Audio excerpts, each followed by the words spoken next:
All right, good morning, everybody. Shane here from the Brookings Home Team, powered by Century 21. 8:15 Monday morning. Justin Froyland, Fairway Mortgage, got him right here beside me, as you can see. I hope you can see, you can touch if you. He's here today to talk about a tip here, Monday, or a mortgage tip for you guys.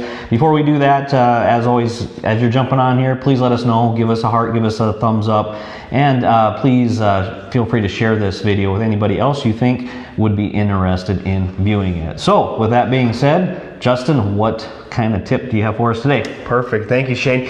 Today I wanted to spend a little bit of time talking about seller paid closing costs and the maximum that you can ask the seller to pay in those closing costs. I've been asked by a couple different people lately, and there's not really one straightforward answer because it's strictly dependent on the loan program that you're using. For example, if you're looking at using an FHA or a rural development loan program, you can actually ask for up to 6% of closing cost credits, and that's going to be based on the purchase price.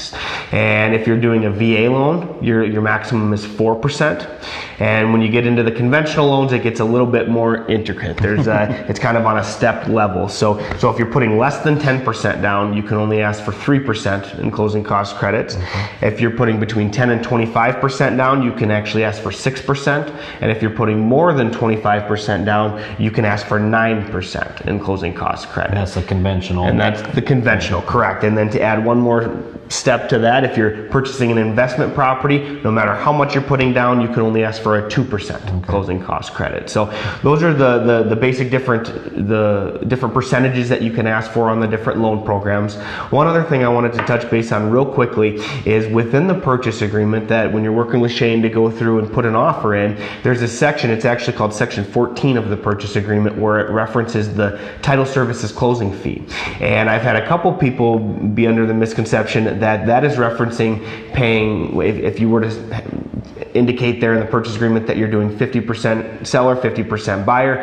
I've had a couple people misunderstand that and think that was referencing the closing costs as a whole, when actually, in all actuality, that's actually just representing one $350 fee. So it can be quite a surprise if you weren't understanding that fully. As I was telling Shane before we got on here, one of the last times that came up was someone that was trying to purchase a house on their own from a for sale by owner, not working with a real estate agent, which just gives you one more good reason to give Shane a call and work with him, because I know he goes through that very thoroughly with you in that step of the process. So that's kind of what I wanted to mention there. Shane, any questions at all? Yeah, I wanted to touch just on that closing service fee, because that is a good point there. And it is number 14, kind of on that, the fourth page there of the purchase agreement or something. Just make sure you understand what that is. It's a closing service fee, and that's the fee that the title company charges to get everything prepared and ready to go for you. It's not, like Justin said, the total closing cost.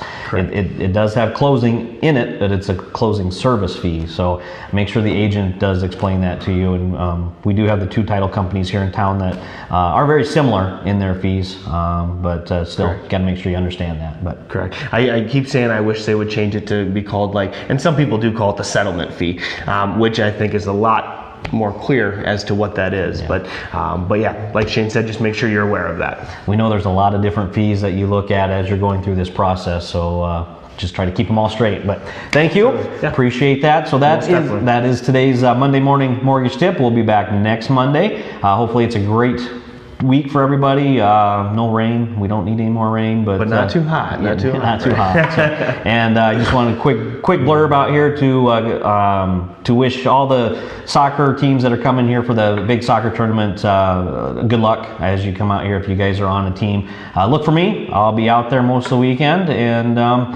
cheering you guys on. So thanks again for watching, guys. We'll be back next week. Have a great rest of the week. We'll see you. Thanks, guys.